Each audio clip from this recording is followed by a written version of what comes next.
আমার এই একটা খাবারের তারিফ যে আমার মা এত বেশি করছে আমি কি বলবো। সন্ধ্যা হলেই যেহেতু খাবার খাওয়ার যেই আগ্রহটা আসে মানে ক্ষুধা লেগে যায়, তখন আমি এরকম সব কিছু গুছায় মুছায় কিছু না কিছু তৈরি করে ফেলি। আর আজকে আমি একটা আলুর চপ তৈরি করছি, এটা একটু আমি মন মতো করছি, আমার যেরকম ইচ্ছা হয়েছিল আর কি। এদিকে আমি পেঁয়াজ আর হলো শুকনা মরিচ যা ছিল ওটা একটু ভেজে নিছি।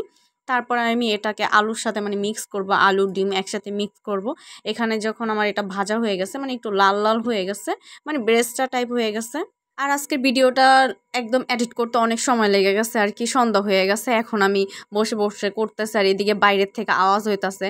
এদিকে আমি এগুলো একসাথে এখন কি বলে এটাকে মিশিয়ে নিব আর কি। প্রথমে আমি মরিচটা একটু নিছিলাম, তারপরে আমি এটাকে একসাথে মানে সব কিছু একসাথে এগুলো কি বলে মতে নেয় বা যাই হোক, এটাকে আমি ভুলেই গেছি হঠাৎ করে। আসলে অনেক বাংলা কথা যেগুলো আমি বলতে নেই না ভুলে যাই। আর এদিকে আমি গ্রান আসার জন্য আর ঝালটা একটু বাড়ানোর জন্য বোম্বাই মরিচ দিয়ে নিছিলাম, যেহেতু এটা দিলে একটা সুন্দর গ্রান আসবে, একটু ঝাল ঝাল বেশি বেশি লাগবে। তখন শেষ মানে কি আর বলবো, পারফেক্টলি আমার আলু ভর্তাটা বানানো শেষ, ডিম আলু ভর্তা আর কি। আর এদিকে আমার অ্যামাউন্টটা ভালোই আসছিল আর কি। এখানে যতটুকু আমি নিছি এখানে আমার 13 পিস চপ হয়ে গেছে। আর এটা মানে কি বলবো অনেকগুলো, মানে আমি যেভাবে করছি একদম পারফেক্টলি আমাদের সবার জন্য ঠিকঠাকভাবে হয়ে গেছে। এদিকে আমি আবার ভেষণ নিয়ে নিছি, ভেষণটা একটু লাগা লাগা ছিল আর কি, একটার সাথে আরেকটা একটু মানে জমাট বাঁধা ছিল। এর সাথে আমি একটু সুজি দিয়ে নিছি যাতে একটু ক্রিস্পি টাইপের, একটু ভাজা ভাজাটা একটু অন্যরকম জানি লাগে। তারপরে আমি এর ভিতরে আবার হলো কালিজিরা ছিল ওটা একটু দিয়ে নিছি, এটা দিছি একটু সৌন্দর্য দেখানোর জন্য, বা একটা কালিজিরার একটা যে স্মেল আসে ওটাও আমার কাছে খুব ভালোই লাগে। তারপরে আমি এখানে লবণ হলুদ মরিচ এগুলো দিয়ে সুন্দর করে মিশিয়ে নিছি।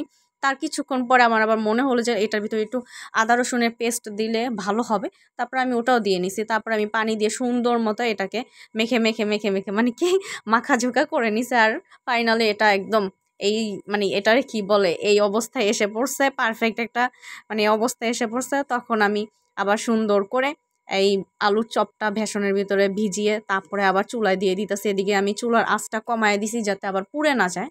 এভাবে আলুর চপ কখনো বানানো হয় না, এই প্রথম বানাইছি। আর এটা খেয়ে তো আমার আম্মু অনেক বেশি মানে প্রশংসা করছে, তার কাছে এত ভালো লাগছে যে সে বারে বারে বলতেছে যে আবার বানাও আবার বানাও। আর এইদিকে যখনই আমি রান্না করতে নিই আমার কাছে খুব বিরক্ত লাগে, যখন হাতের ভরে যায় তখন আমি একটা কিছু রাখি যাতে আমার হাতটা বারে বারে আমি ধুইতে পারি।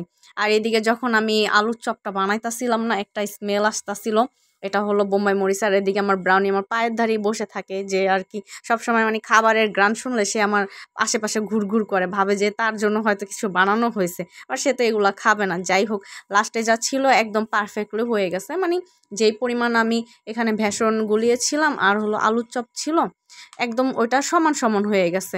আর এটা আমার কাছে খুব ভালো লাগছে যে আজকে একদম বেশি কিছু বাঁচেও নাই আর হলো কোনো সমস্যাও হয় নাই। আর ফাইনালি আমার এটা রান্না করা শেষ। আর এটা দেখতে কি দারুণ দেখা যাইতাছিল, মানে এটা দারুণ যেহেতু দেখা যাইতাছে এর মানে খেতেও খুব দারুণ। যখন খেয়েছি খুব ভাল লাগছে আর কি, মানে অনেক বেশি ভাল লাগছে। আমার কাছে তো ভাল লাগছে না, আমার মার কাছে বেশি ভাল লাগছে। এটাই মানে আমার কাছে বেশি আনন্দদায়ক লাগছে, যেহেতু আমার মা খেয়ে তৃপ্তি বোধ করছে আর আমাকে বারে বারে বলতেছে যে আবার বানাও আবার বানাও।